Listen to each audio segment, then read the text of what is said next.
ಮಕ್ಳಿಗೆ ಸೇವಿಂಗ್ಸ್ ಅಂತ ಅಂದರೆ ಎಲ್ ಐ ಸಿ ಬಿಟ್ಟರೆ ನೆಕ್ಸ್ಟ್ ಇನ್ನು ಯಾವುದಾದ್ರೂ ಮಾಡ್ಬೋದಾ ಅಂತ ಅಂದರೆ ಪೋಸ್ಟ್ ಆಫೀಸೇ ನಂಗೆ ನೆನಪಾಗಿದ್ದು. ಸೊ ಪೋಸ್ಟ್ ಆಫೀಸಲ್ಲಿ ಯಾವುದಾದ್ರೂ ಸ್ಕೀಮ್ಸ್ ಚೆನ್ನಾಗಿರೋದು, ಇಂಟ್ರೆಸ್ಟ್ ಎಲ್ಲ ಸಿಗೋ ಅಂಥದ್ದು ಇದ್ದರೆ ನೋಡ್ಕೊಂಡು ಬರೋಣ ಅಂತ ಇವತ್ತು ಹೊರಟಿದ್ದೀನಿ. ಸೊ ಬ್ರೇಕ್ಫಾಸ್ಟ್ಗೆ ದೋಸೆ ಮತ್ತು ಚಟ್ನಿ ಮಾಡ್ಕೊಂಡಿದ್ದೆ. ಸೊ ಅದನ್ನ ತಿಂದ್ಬಿಟ್ಟು ಈಗ ನಾನು ಪೋಸ್ಟ್ ಆಫೀಸ್ಗೆ ಹೋಗಿ ಬರೋಣ ಅಂತ. ತುಂಬ ದಿನ ಆಯಿತು ನಾನು ಗಾಡಿ ಓಡಿಸಿ, ಯಾವಾಗ ಪ್ರೆಗ್ನೆಂಟಲ್ಲಿ ಓಡಿಸೋದು ಸ್ಟಾಪ್ ಮಾಡಿದ್ದೆ.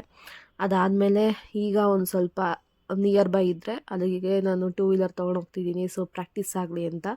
ಸೊ ತುಂಬ ಇಷ್ಟಪಟ್ಟು ಕಲ್ತಿದ್ದೆ. ಸೊ ಅದನ್ನ ಬ್ರೇಕ್ ಡೌನ್ ಮಾಡಿ ಮತ್ತೆ ಅದು ಟಚ್ ಹೋಗ್ಬಾರ್ದಲ್ವ. ಸೊ ಅದಕ್ಕೋಸ್ಕರ ನಾನು ಮತ್ತೆ ಟೂ ವೀಲರಲ್ಲೇ ಸ್ವಲ್ಪ ಓಡಾಡಿಸಿ ಪ್ರಾಕ್ಟೀಸ್ ಮಾಡೋಣ ಅಂತ ಅದರಲ್ಲೇ ಹೋಗ್ತಾ ಇದ್ದೀನಿ ಇವತ್ತು. ಸೋನಿಕಾಗೆ ಆಧಾರ್ ಕಾರ್ಡ್ ಮಾಡಿಸಿದ್ವಿ, ಅದರಲ್ಲಿ ಫಾದರ್ ನೇಮ್ ಸ್ವಲ್ಪ ಮಿಸ್ಟೇಕ್ ಮಾಡಿದ್ದಾರೆ. ಸೊ ಅದನ್ನ ಸ್ವಲ್ಪ ಕರೆಕ್ಷನ್ ಮಾಡೋಕ್ಕೆ ಅಂತ ಬಂದಿದ್ದೆ. ಆ್ಯಂಡ್ ಕರೆಕ್ಷನ್ ಆಯಿತು. ನೆಕ್ಸ್ಟ್ ನಾನು ಎಲ್ಲಿ ಹೋಗ್ತಿದ್ದೀನಿ ಅಂತಂದರೆ ಪೋಸ್ಟ್ ಆಫೀಸ್ ಹತ್ರ ಹೋಗ್ತಿದ್ದೀನಿ. ಯಾಕೆ ಅಂದರೆ ಈಗ ಮಕ್ಕಳಿಗೆ ಅಂತ ಏನಾದರೂ ಹೊಸ ಸ್ಕೀಮ್ ಇದೆಯಾ ನೋಡ್ಕೊಂಡು ಬರ್ತೀನಿ. ಆ್ಯಂಡ್ ಯಾವುದಾದ್ರೂ ಚೆನ್ನಾಗಿರೋ ಸ್ಕೀಮ್ ಇದ್ದರೆ ಅಪ್ಲೈ ಮಾಡೋಣ ಅಂತಿದ್ದೀನಿ. ಸೊ ಬನ್ನಿ, ಯಾವ್ದಾರು ಚೆನ್ನಾಗಿರೋ ಸ್ಕೀಮ್ ಇದ್ದರೆ ನಿಮಗೂ ಹೇಳ್ತೀನಿ. ಸೊ ಫ್ರೆಂಡ್ಸ್, ನಾನು ಪೋಸ್ಟ್ ಆಫೀಸ್ ಹತ್ರ ಬಂದೆ. ಬನ್ನಿ ಒಳಗಡೆ ಹೋಗೋಣ. ಸೊ ಇದೇ ನೋಡಿ ಪೋಸ್ಟ್ ಆಫೀಸು, ಜಾಲಹಳ್ಳಿ ವೆಸ್ಟು ಇದು. ಸೊ ತುಂಬ ಬಿಸಿಲಿದೆ. ಹೋಗೋಣ. ಓಪನ್ ಇದೆಯೋ ಇಲ್ಲವೋ ಗೊತ್ತಿಲ್ಲ.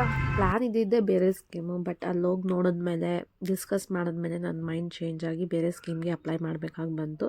ಸೊ ಅಲ್ಲಿ ನನ್ನ ಡಾಕ್ಯುಮೆಂಟ್ಸ್ ಎಲ್ಲ ಫಿಲ್ ಮಾಡಿಕೊಟ್ಟು ಅವ್ರಿಗೆ ಮತ್ತು ಚೆನ್ನಾಗಿ 500 ಮಿನಿಮಮ್ ಪೇ ಮಾಡಬೇಕಾಗಿತ್ತು. ಅದೆಲ್ಲ ಪೇ ಮಾಡಿ ಆದಮೇಲೆ ಸೊ ಅಕೌಂಟ್ ಓಪನ್ ಮಾಡಿಸ್ದೆ. ಮೈಂಡಲ್ಲಿ ಫಸ್ಟು ಯಾವ ಸ್ಕೀಮ್ಗೆ ಅಪ್ಲೈ ಮಾಡಬೇಕು ಅಂತ ಇತ್ತು ಅಂದರೆ ಸುಕನ್ಯಾ ಸಮೃದ್ಧಿ ಯೋಜನೆ ಮಾಡಬೇಕು ಅಂತ ಇದ್ದಿದ್ದು. ಸೊ ಅದರಲ್ಲಿ ಇಂಟ್ರೆಸ್ಟ್ ಜಾಸ್ತಿ ಬರುತ್ತೆ ಅನ್ನೋದು ನನ್ನ ಮೈಂಡಲ್ಲಿತ್ತು. ಬಟ್ ಅಲ್ಲಿ ಹೋದ್ಮೇಲೆ ನಾವೇನಾದರೂ ಭಾಗ್ಯಲಕ್ಷ್ಮಿ ಬಾಂಡ್ಗೆ ಅಪ್ಲೈ ಮಾಡ್ತಿದ್ದೀವಿ ಅಂತಂದರೆ ಸುಕನ್ಯಾ ಸಮೃದ್ಧಿ ಬೇಡ ಅಂತ ಹೇಳಿದ್ರು.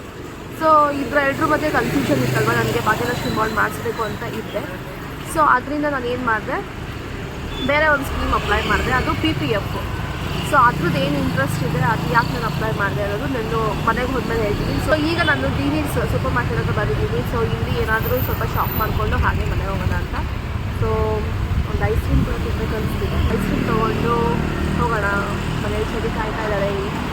ಸೊ ನಾಳೆ ಕ್ರಿಸ್ಮಸ್ ಹಬ್ಬ ಇರೋದ್ರಿಂದ ಫುಲ್ ಕ್ರಿಸ್ಮಸ್ ಡೆಕೋರೇಷನ್ ಐಟಮ್ಸೇ ಕಾಣಿಸ್ತಿತ್ತು. ಆ್ಯಂಡ್ ನಾನು ಐಸ್ ಕ್ರೀಮ್ ತೊಗೋಬೇಕು ಅಂತ ಹೇಳಿದ್ನಲ್ವ, ಹಂಗೆ ತೊಗೊಂಡೆ. ನನ್ನ ಫೇವ್ರೆಟ್ ಚಾಕ್ಲೇಟು ಕಿಟ್ಕ್ಯಾಟು ಆ್ಯಂಡ್ ಅದು ತೊಗೊಂಡೆ. ಆ್ಯಂಡ್ ಅವಳಿಗೆ ಏನಾದ್ರು ಟಾಯ್ಸ್ ತೊಗೊಳ್ಳೋಣ ಅಂತ ಅನಿಸ್ತಿತ್ತು. ಯಾಕಂದರೆ ಅವಳಿಗೆ ಇವಾಗ ಹಸು, ಪುಣ್ಯಕೋಟಿ ಕತೆ ಎಲ್ಲ ಕೇಳ್ತಿರ್ತಾಳಲ್ವ, ಹಸು ಅಂದರೆ ತುಂಬ ಇಷ್ಟ. ಸೊ ಅದರಲ್ಲಿ ಆಟಾಡ್ತಾಳೆ ಅಂತ ಆ ಟಾಯ್ಸ್ ನೋಡ್ತಾ ಇದ್ದೆ. ಆ್ಯಂಡ್ ಹಾಗೆ ಇವಾಗ ನಾನು ಅವಳು ಮುಂದೆ ಚಾಕ್ಲೇಟ್ಸ್ ಕೂಡ ತಿನ್ನೋಕ್ಕಾಗಲ್ಲ. ಯಾಕಂದರೆ ನಾನು ಏನು ತಿಂದರೂ ಅವಳು ಕೇಳ್ತಾಳೆ ಈಗ ನನಗೂ ಕೊಡು ಅಂತ. ಬಟ್ ಅದನ್ನೆಲ್ಲ ಕೊಡೋಕೆ ನನಗೆ ಇಷ್ಟ ಇಲ್ಲ. ಈಗಲೇ ಅವ್ಳಿಗೆ ಇಂಟ್ರೊಡ್ಯೂಸ್ ಮಾಡ್ಸೋಕ್ಕೆ. ಇನ್ನೇನು ಸ್ಕೂಲ್ಗೆ ಹೋದ್ಮೇಲೆ ಅವೆಲ್ಲ ಕಲಿತಾರೆ. ಬಟ್ ಈಗಲೇ ಮನೆಯಲ್ಲಿ ಅದೆಲ್ಲ ರೂಢಿ ಮಾಡೋದು ಬೇಡ ಅಂತ. ಸೊ ಸ್ಕೂಲ್ಗೆ ಹೋಗೋವರೆಗೂ ಮನೆ ಫುಡ್ಡೇ ತಿನ್ಕೊಂಡಿರಲಿ ಅಂತ ನಾವಿವಾಗ ಔಟ್ ಸೈಡ್ ಹೆಂಗೆ ತಿಂತೀವಿ ಅದನ್ನು ಅವ್ರಿಗೆ ಪ್ರಾಕ್ಟೀಸ್ ಆಗೋದು ಬೇಡ ಅಂತ. ನೆಕ್ಸ್ಟ್ ನೋಡಿ ಮನೆಗೆ ಬಂದೆ. ಇವಾಗ ಹೇಳ್ತೀನಿ. ಸೊ ನಾನು ಯಾವ ಸ್ಕೀಮ್ ಅಪ್ಲೈ ಮಾಡಿದೆ ಅಂತ. ಇಲ್ಲಿ ಕಾಣ್ತಿದೆಯಲ್ಲ, ಪಬ್ಲಿಕ್ ಪ್ರಾವಿಡೆಂಟ್ ಫಂಡ್ ಅಂತ. ಸೊ ಅದು ನಾನು PPF 7.1% ಇಂಟ್ರೆಸ್ಟು, ಅದು 15 ಇಯರ್ಸ್ ಲಾಕಿನ್ ಪೀರಿಯಡ್ ಇರುತ್ತೆ. ಈ ಸ್ಕೀಮ್ಗೆ ಅಪ್ಲೈ ಮಾಡಿದೆ. ಅದು ದೊಡ್ಡವರು ಮಾಡ್ಬೋದು, ಮಕ್ಳಿಗೂ ಮಾಡ್ಕೋಬೋದು. ಸೊ ಇದು ಜಸ್ಟ್ ನೀವು PF ಹೇಗೆ ವರ್ಕ್ ಮಾಡುವಾಗ ತೊಗೋತೀರಲ್ವ ಅದೇ ಥರ ಸ್ಕೀಮ್ ಇರುತ್ತೆ. ಆ್ಯಂಡ್ ನಾನು ಹೇಳಿದ್ನಲ್ಲ, ನಾನು ಅಪ್ಲೈ ಮಾಡಬೇಕು ಅಂತಿದ್ದು ಸುಕನ್ಯಾ ಸಮೃದ್ಧಿ ಯೋಜನಾ ಸೆಕೆಂಡ್ ಒನ್ ಇದೆಯಲ್ವ, ಅದು 8.2% ಇಂಟ್ರೆಸ್ಟು ಟಾಪಲ್ಲಿದೆ ಅದು. ಸೊ ನಾನು ಯಾಕೆ ಅದು ಅಪ್ಲೈ ಮಾಡೋಕ್ಕಾಗಿಲ್ಲ ಅಂದರೆ ಭಾಗ್ಯಲಕ್ಷ್ಮಿ ಮಾಡ್ತಿದ್ದೀರಲ್ವ ಇವಾಗ, ಅದಕ್ಕೋಸ್ಕರ ಅದು ಬೇಡ ಅಂತ ಹೇಳಿದ್ರು. ಸೊ ನಾನು ನೆಕ್ಸ್ಟ್ ಆಪ್ಷನ್ ಇದ್ದಿದ್ದೆ ಅದು. ಯಾಕೆ ಅಂತಂದರೆ ನೋಡಿ, ಲಾಸ್ಟಲ್ಲಿ ಸ್ಟಾರ್ ಮಾರ್ಕ್ ಹಾಕಿದಾರಲ್ವ PPF ಮತ್ತು ಸುಕನ್ಯಾ ಸಮೃದ್ಧಿ, ಆ ಲಾಸ್ಟ್ ಎರಡು ಬಂದುಬಿಟ್ಟು ಸ್ಟಾರ್ ಹಾಕಿದ್ದಾರೆ. ಯಾಕಂದರೆ ಸ್ವಲ್ಪ ಲಾಂಗ್ ಟರ್ಮ್ ಇದೆ ಅದು. ಆ್ಯಂಡ್ ನಿಮಗೆ ರೇಟ್ ಆಫ್ ಇಂಟ್ರೆಸ್ಟ್ ಕೂಡ ಜಾಸ್ತಿ ಇರುತ್ತೆ. PPF ಸ್ಕೀಮಲ್ಲಿ ಮಂತ್ಲಿ ನಿಮಗೆ 500 ಮಿನಿಮಮ್ ಇರುತ್ತೆ. ಸೊ ಮ್ಯಾಕ್ಸಿಮಮ್ ನಿಮ್ಗೆ ಎಷ್ಟು ಬೇಕಾದರೂ ಕಟ್ಕೊಂಡು ಹೋಗ್ಬೋದು. ಸೊ ನೀವು 15 ಇಯರ್ಸ್ ತನಕ ಆ ಅಮೌಂಟ್ನ ತೆಗಿಯೋ ಹಾಗಿರಲಿಲ್ಲ. ಮೈನರ್ಗೆ ಅಥವಾ ಮೇಜರ್ಗೆ ಎರಡಕ್ಕೂ ಒಂದೇ ರೂಲ್ಸು. ಲಾಕಿನ್ ಪೀರಿಯಡ್ ಇರುತ್ತೆ 15 ಇಯರ್ಸು.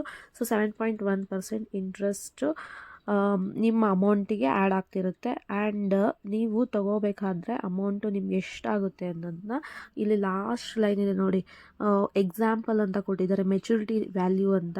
ಲಾಸ್ಟಲ್ಲಿ ನೋಡಿದ್ರೆ ಅಲ್ಲಿ ಮೆಚುರಿಟಿ ವ್ಯಾಲ್ಯೂಸು ಪ್ರತಿ ಸ್ಕೀಮು ಕೊಟ್ಟಿದ್ದಾರೆ, ನೀವು ಬೇಕಾದರೆ ನೋಡ್ಕೊಂಡು ಹೋಗ್ಬೋದು. ಸೀನಿಯರ್ಸ್ ಸಿಟಿಸನ್ ಯಾರಾದರೂ ವಾಚ್ ಮಾಡ್ತೀರಾ ಅವ್ರಿಗೂ ಇದೆ.